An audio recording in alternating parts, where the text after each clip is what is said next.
Hello and welcome to another episode of The Middleman. Don't blame the middleman, come to me.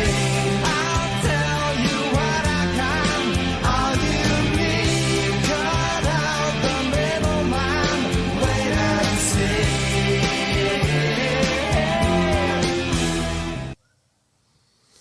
Yes, hello and welcome to another episode of The Middleman. And today's guest is probably going to be one of my most specialist guests, the mini-me, the younger version.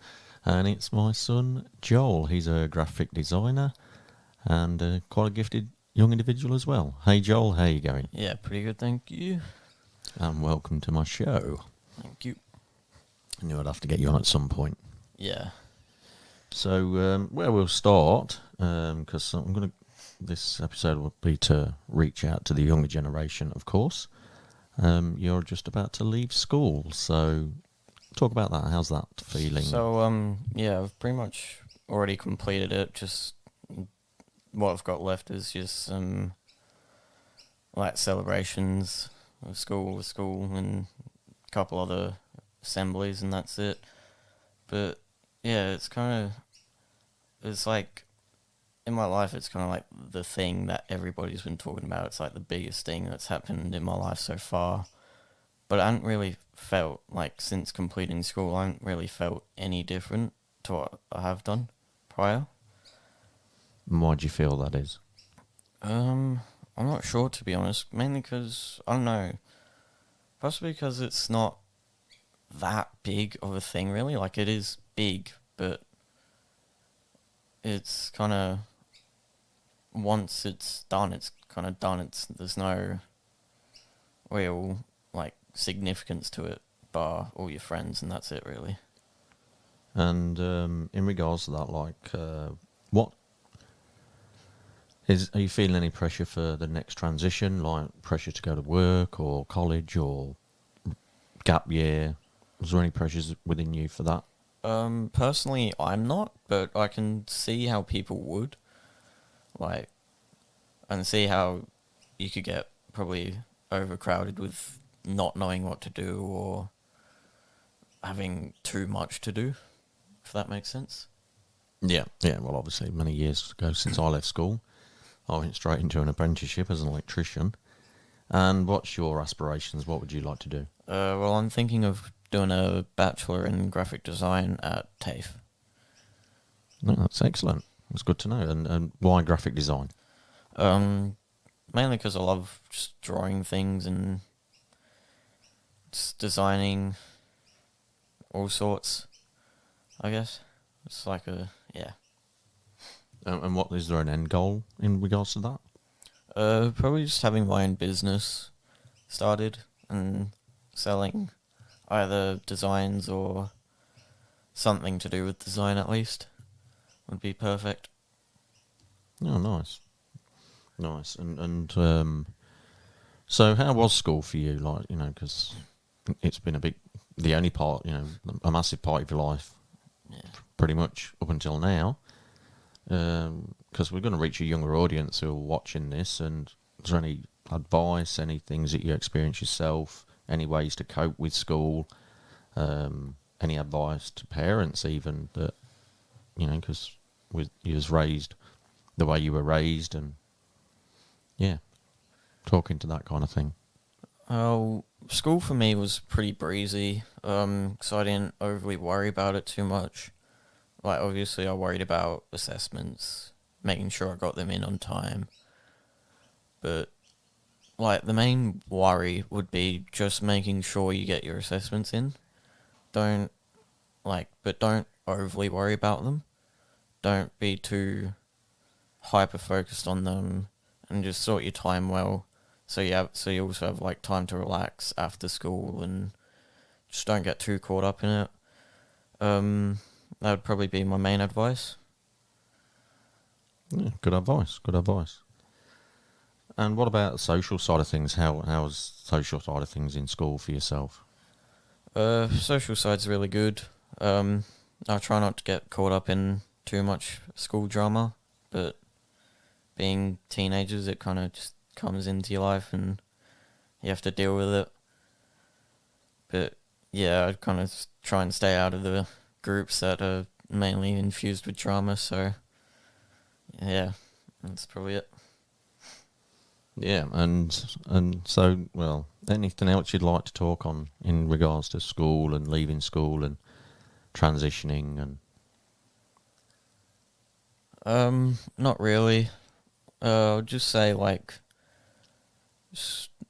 if you don't know what to do, I would say take a leap year, and in that leap year, just try and figure out what you want to do when you're leaving school, and when you're at school, just try and like be relaxed through it. Don't be too stressed. Yeah, and for me, just follow your passion. Yeah, You know, definitely. whatever you're passionate about, that you can make a career out of, especially these days. There's just so many opportunities, and even if you don't feel there is, you speak to the right people, they can help you create one. And that's great, yeah. So, and so moving on from school life. Anyway, before we move on, what was your favourite bit about school? Probably mainly just being able to hang out with mates all day. Some of the teachers I had were great, but yeah, I would say just mainly being able to hang around with mates every day. Did you learn valuable lessons in school? I learnt simple maths. That's about probably one of the most valuable. But I'd say maths up until grade 7 is pretty useless. But other valuable lessons, not really. No, probably learning how to read and write is the other one as well. That's kind of about it. And all the social skills from hanging out with your mates. Oh yeah, definitely yes. And so, what kind of group were you in at school? Were you a geeky kid, sport kid? Well, we were more or less. Huh? Be honest. We were more probably we weren't sporty. Like, quite some of us were sporty, but we played handball. That's about it. The sport we played. We're very geeky as well. Like, big Star Wars fans and video games and all that. But that's kind of the group I was in for my 10, 11, 12 years. Prior to that, I was in a bit of a more nerdy group, or more like popular group, which I left because they started going a bit downhill. So there in itself, for those that are listening, and parents that are listening that want to give some guidance to their kids, it shows that with bravery and courage, your child can leave the popular group if it's not serving them, and it just makes, so when you left that group, how did it affect you? It didn't affect me overly much, like, because the other two best friends that I hung out with in that group were still in quite a few of my classes, so I still got to talk to them a lot. But the group I went into was much better, and I much preferred it. I had a lot more fun there. Met, like, my best mate now. He's such a better friend than what the other two were. So it was really good. Oh, that's great. That's well done. And was there any pressure about leaving the group? Like, speaking through that. Not really, but if Was there any backlash from leaving the group? No, there wasn't. But I was kind of, I wasn't really friends with everyone in the group, so I don't think there was. They were probably kind of just confused as to why I didn't come to the group anymore. But if you're a lot more popular, there would definitely be more backlash within the group, I reckon. Yeah. No, well, that's good. Something I didn't know there. With him being my son, I know a lot of what's gone on, so it's nice to learn new stuff.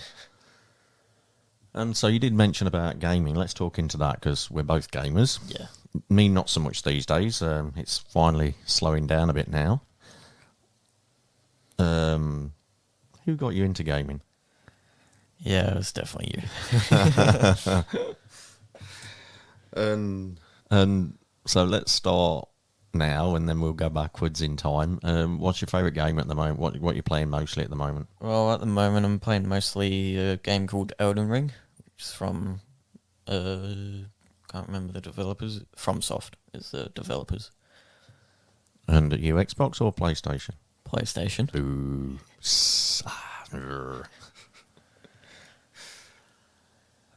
Why PlayStation? Mainly because I've grown up with it. I had a PS2, and then a PS3, and just kept going from there. So I've just much preferred the PlayStations over the Xboxes. Yeah, and for the folks that are watching, the reason he's got headphones on because he's partially deaf from playing PlayStation for many years because the machines are that loud. The one machine. I'll give him that. You play a lot of FIFA as well, don't you? Yes. And how much? I'm 33 years older than you. How many years did it take you to finally beat me on FIFA? 4. And how many years of the practice and hours of practice? I don't know. A lot. So just for those watching and listeners, that's just a bit of banter going on. Been teasing him for ages that, he's been playing FIFA so much more than him, and I actually played the proper game. And it just shows that knowing how to play the proper game can still transfer onto digital. And when you know how to play the proper game, it takes a lot of practice for someone that hasn't played the proper game to beat someone who knows how to play the proper game in the real world on a grass pitch. Prior to Elden Ring and FIFA, what was before that? What was your favourite game before those? I really enjoyed Little Big Planet, Ratchet and Clank, Crash Bandicoot. They're probably the 3 of the classics. Some of my most favourable ones. And let's jump right to the beginning. What was the first game that really you can remember that got you in, that you enjoyed playing? I'd say Mario Kart and Super Mario Bros. They were definitely the 2. Yeah. What about Forza? Forza was another one, yeah. Racing game that was after. But how did you like Mario Kart? Because you can't go around corners. Can't go around corners. Oh, that was not convincing, was it? For I you had who a- are listening, that was not convincing. It's good because Mario Kart actually had a steering wheel, so it's a lot easier than a stick. Yeah. Whatever. So interestingly enough, like I can remember a time we were playing Up. I think that was probably one of the first games we played together on the Xbox. That was you was only about 5, I believe. From the film, a game of the film Up. No, Yeah, we hired it one weekend and we played it, and you really, really loved that. And yeah. And what about? Do you play any games on your phone? yeah. See, I'm just setting him up so I can grill him for all going playing on phone and Xbox and PlayStation too much. To be. I mean, I do remember us playing Plants vs Zombies on the PC, and I'm playing that on my phone again. Can you remember the pirate game we had on the PC? No, I can't. Sid Meier's Pirates. No, I can't remember that. Oh, that was so good back in the day. So now we're getting into my territory. Sid Meier's Civilizations Pirates was so good, so good. And what about creative games? Creative games, Minecraft. Is Little Big Planet creative? You can create your own worlds, but it's more of a platformer. Oh, okay. Yeah. See, I wasn't aware of that. See, now I'm learning something. So for me, I started gaming around 14. I think I got a Commodore 16 for Christmas one year. That's home gaming. I mean, I was going around to friends and they had ZX Spectrums and obviously the Ataris and the handheld LCD games had started coming out. Yeah, so it's funny because sometimes Joel tries to tell me about gaming and stuff like that, and I'm like, mate, I've been gaming far more many years than you have. I was there when it started, I was there in the days of Pong and Atari and Space Invaders and all those. So yeah, and continuing on the gaming, what would you say overall time would be your favourite? Oh, that's a hard question. Okay, give us your top 3. Top Or top 3. five. Starting at 5. Number 5 of Joel's favourite all-time. Number 5, games. I'm going to go Minecraft. Pretty cliche, but it's such a great game. Number 4, Yeah, why Minecraft? Minecraft, because it's just so expansive. You can pretty much do anything, either in creative or survival. Do you still play it? Not as much, but a little bit. So you're getting into. He's playing too much games still, guys. Okay, number 4 in Joel's all-time favourite games. And Number you can 4. include any platform. Number 4, I'm definitely gonna give to probably FIFA, any FIFA, just because it's football. It's great. One of my favorite games. And which one's the worst out of FIFA? 20 FIFA FIFA 20. 20. Shocking. Why is that? God, they ruined it. Just everything about it. The goalkeepers were terrible. The heading was terrible. Just everything about it. So there you go, folks. If you're going to play FIFA, do not play FIFA 20. And what's your favourite FIFA? Favorite FIFA is either 12. My top 3 favorite FIFAs are 12, 24. No, 12, 14, and FIFA 23, which is the newest one. Oh, yeah, cool. And number 3 in Joel's all-time favourite games. Number 3, I'm going to give to Elden Ring. Playing that in a minute. Great game. Hard, but it's great. Very challenging, but again, there's so much you can do in it. Like, you can play it about 100 times, and every time do something different. And again, Joel reveals he's playing too much gaming because he's already played it 100 times. I haven't. I'm still on my first time. And oh my god, it's a pain in the ass. And number 2 in Joel's all-time favourite games. I don't know. Number 2. I'd have to say probably... Because I know what number 1's going to be. It'll be the same as mine, isn't it? Yeah. So what's number 2? Trying to think of what games I've played over the years. Number 2, I would have to give to probably Plants vs Zombies, just because of the nostalgia of it. It's fun and goofy. Nice. And finally, number 1 on Joel's all-time favourite games list. Skyrim. Hey, yeah, Yep, Skyrim. Why? Elder Scrolls 5, is it? Or 4? Elder Scrolls 5, yeah. Yeah. No, yeah, 5, yeah. Yeah, because it's sick as it's an amazing game. You can be a knight or an archer or again, same with Elden. Like, it's the same lines as Elden Ring. You can play it 100 times and be 100 different things and do it differently every time. Well, obviously you still got the main story to follow, but yeah, it's an incredible game. Okay, well, I'm going to do my top 5 now.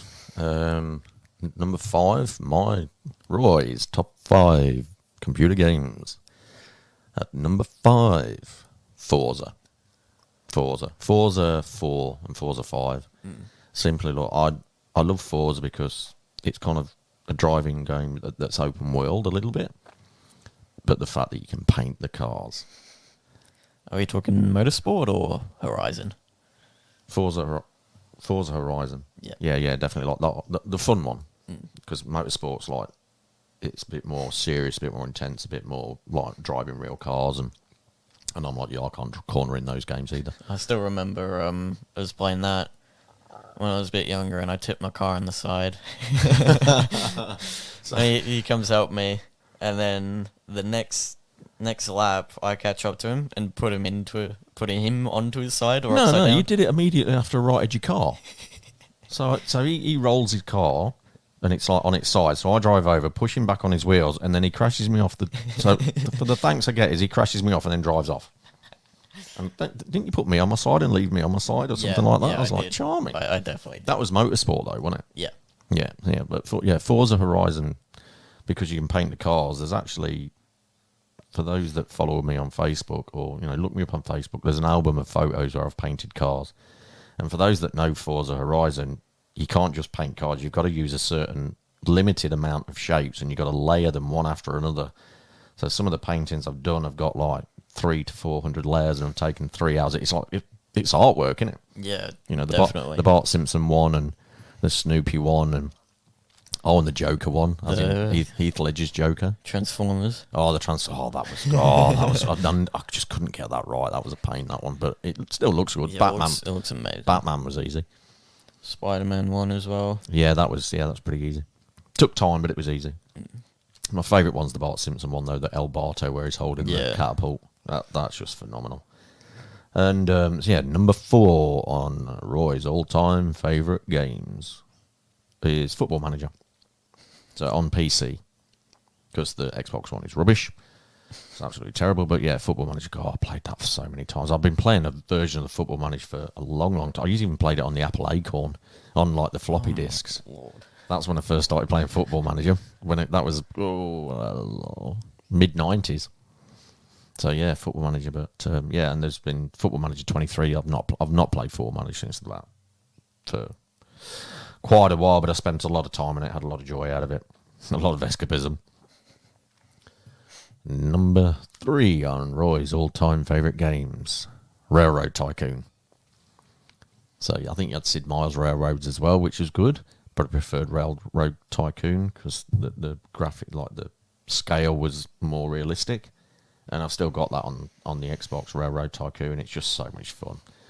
The geek in me loves the trains. And building the trains and building the routes and transporting the cargo and transporting the passengers and building the cities. It's just epic. And Roy's number 2 on his all-time favourite games is City Skylines. So Xbox City Skylines. It's just, building cities and all the expansions on it. And again, you're still using trains and stuff like that and public transport, but you're building the cities and you're designing it. And it's so the creative side of it to build a city, this amazing city with football stadiums and making sure the traffic runs okay so the city doesn't die. And it's basically just an over-complex creative traffic sim, but it's just fantastic. Those that play it, you'll understand.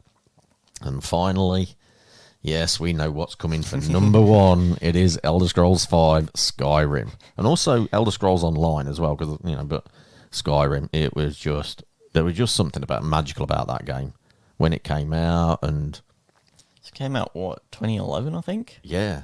Yeah, it had its 10 kept years. strong. Yeah, and it's just kept strong. It's still making sales, and it's just your quintessential. You can be a wizard or an archer or a knight or a thief, or but the whole atmosphere of it. Yeah, there was just something. You get these amazing games that come across every now and again that you don't understand why they become as big as they do. There's just something magical around them. And honourable mentions to what was that game we used to play against each other? Where the purpose of the game was to crash and destroy the tracks. That was Split Second. Split Second, yes. So that was Xbox. Split Second. Honourable mention to that one because that was just so much fun. Racing against each other. Like at points in the track, you could press a button on your controller and just bring down like a bridge or make a lorry come out of an alleyway and just mess with everyone. The airplane blow up.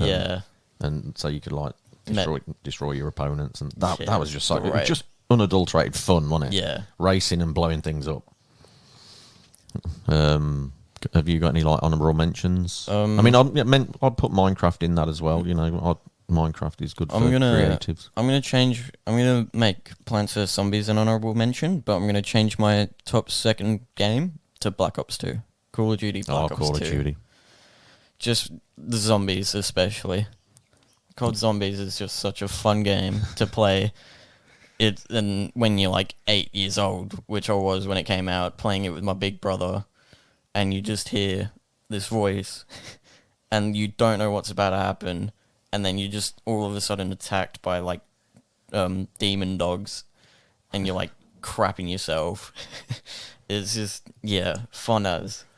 Oh, it's a lot. I originally started on PlayStation before Xbox started. And so there's honourable mentions. See, Joel's talking about Call of Duty Black Ops this and Call of Duty Zombies. I played Call of Duty, where there was nothing after that. It was just Call of Duty 1. It wasn't even 1, it was just called Call of Duty.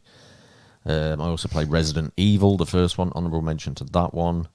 Silent Hill, that was a really good atmospheric game. Oh yeah, I'll give a honorable mention to Outlast and Outlast 2. That is probably one of the only games, and the only What's the zombie one where you have to survive till daylight? 7 Days to Die. Oh no, That's the one, but that's one we was playing together, wasn't it? 7 Days to Die. oh, That was fun. That's a survival game, but no, the one that where it changed the zombie game genre a little bit, because the zombies are really hard to kill at night. Dying Light. Dying Light, that's it. I love that game. That is almost my top one as well. My God, just having memories of other games. I'm giving that the number 2 spot. So there we go. Railway Tycoon. COD's also the honorable mention. Black Ops 2. I'm giving the second to Dying Light. City Skylines. So yeah, so that's my downtime when I want to create. I prefer creative games these days. But yeah, like I was saying with Outlast though, that's because I'm not overly freaked out by horror things. Like, I think it started because me and my 2 sisters watched The Ring when I was about 7, so I've never been scared by much. But Outlast really hit me hard. So this is going to be a good segue. What's another reason why you're not really scared of zombies and ghosts? Because I see them. So, obviously, not obviously, but for those that have watched other episodes, tends to be a spiritual-based podcast, because I'm a psychic medium and very intuitively gifted with other stuff as well. And him being my son has got those gifts inherent in himself too. So let's talk about that. When was the first time... Can you remember the first time you said when we was in the car that day? When I was 5? Yeah, that's the Yep. one. So now bear in mind, so I'll put a bit of context here. I was the kind of parent where I didn't force my journey onto my son. I knew I was gifted, but I wasn't going to influence him. I knew he'd got his own journey. I just allowed him to do that and allow him to open up when he was ready to, if he wanted to, because I'd be more than happy if he just wanted a life without the intuitive abilities and was successful and chased his dreams and whatever that was. So I never talked about it in front of him.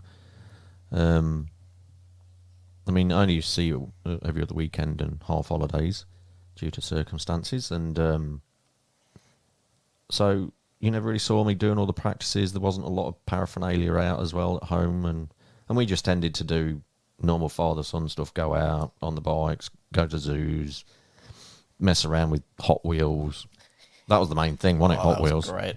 All the Hot I Wheels remember that games. time you nearly burnt the house down, or at least the carpet, because you dropped the... That's an exaggeration. Burnt the house down. He exaggerates a lot. For those that are listening, he exaggerates. You nearly burnt the Drama. carpet down because you dropped the little cap. So you know how you get the cap guns? It wasn't an actual carpet. Didn't we have that special mat that you put, Yeah, put yeah, the it was like cars a on? carpet mat. Yeah, so as a carpet had like roads, No, pictures of it roads wasn't, and it stuff. wasn't that. It was just a red, like, kind of blanket mat thing.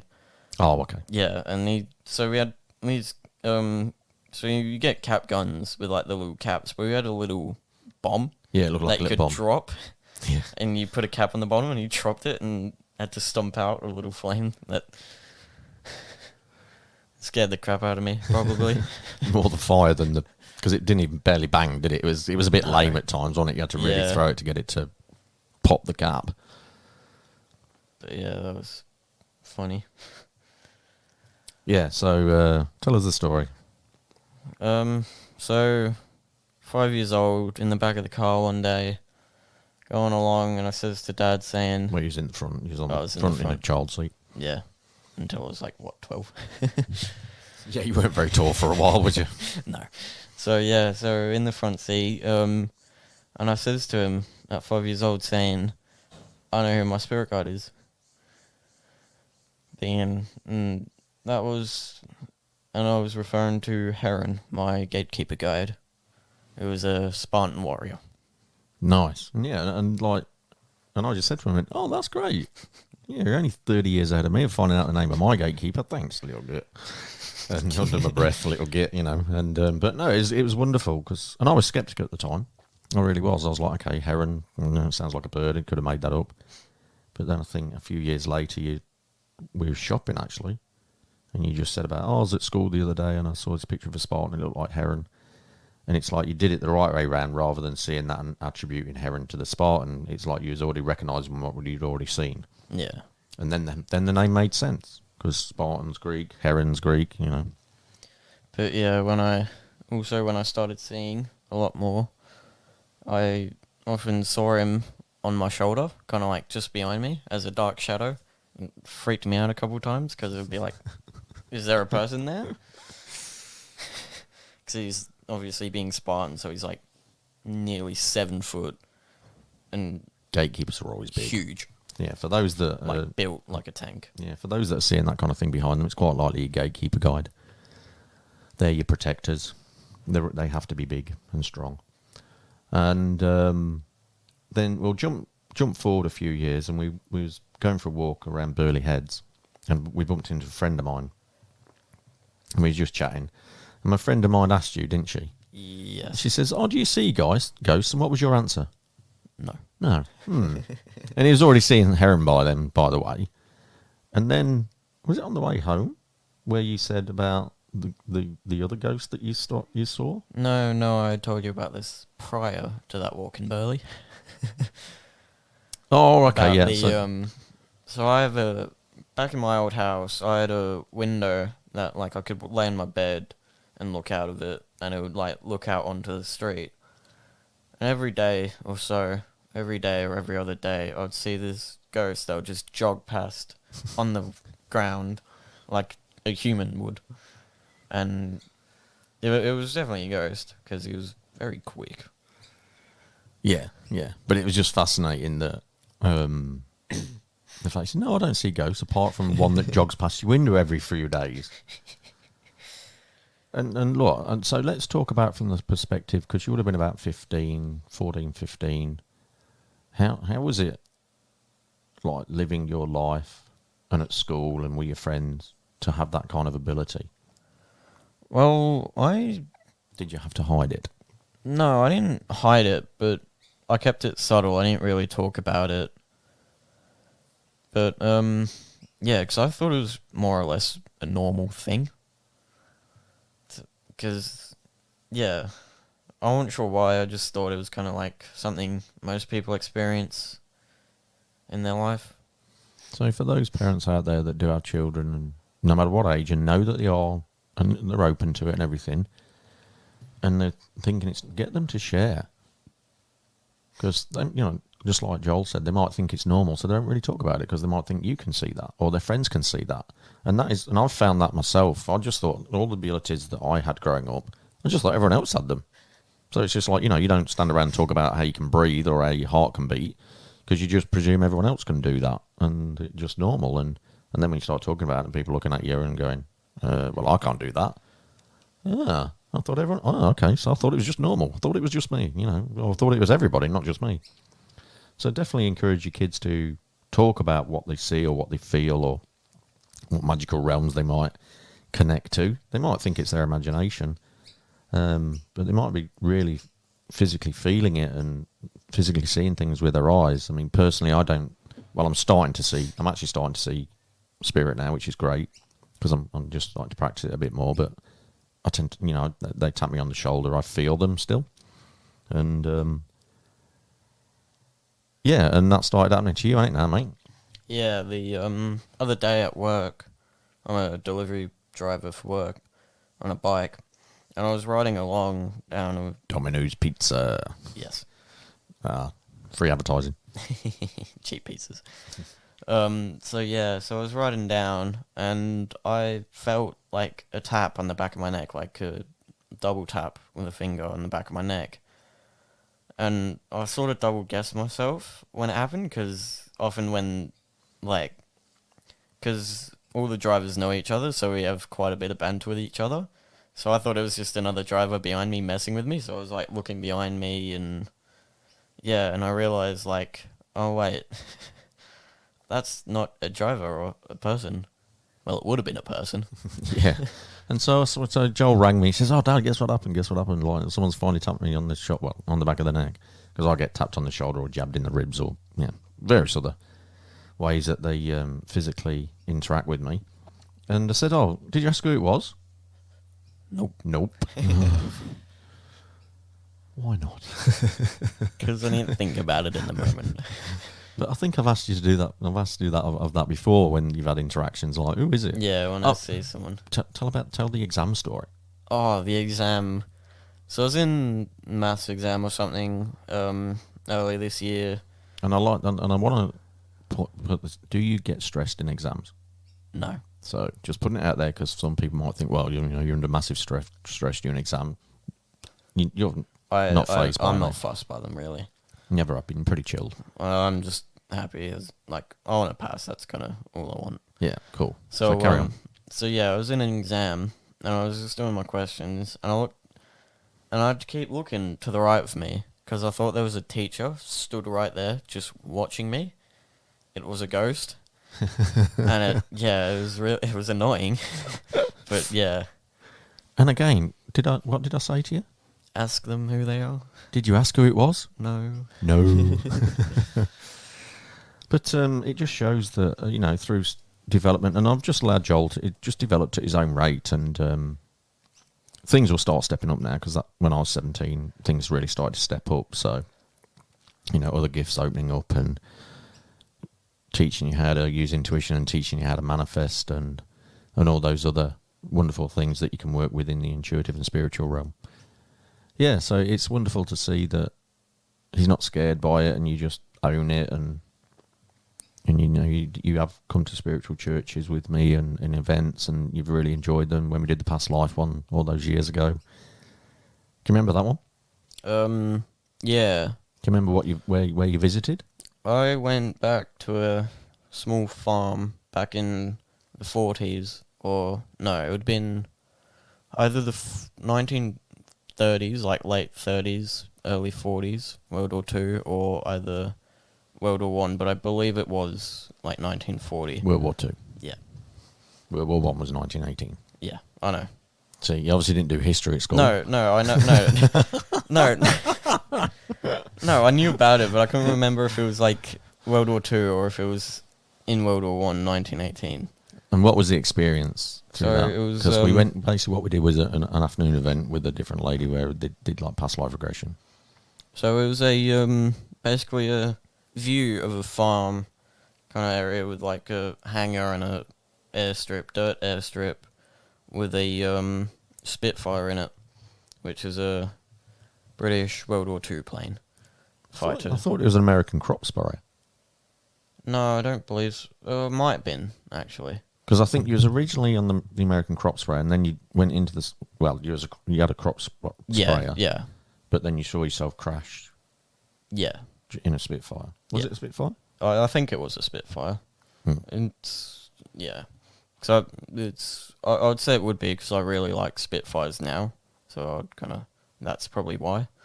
Yeah, well, you did have a period before this where you wanted to be a pilot, didn't you? Yeah.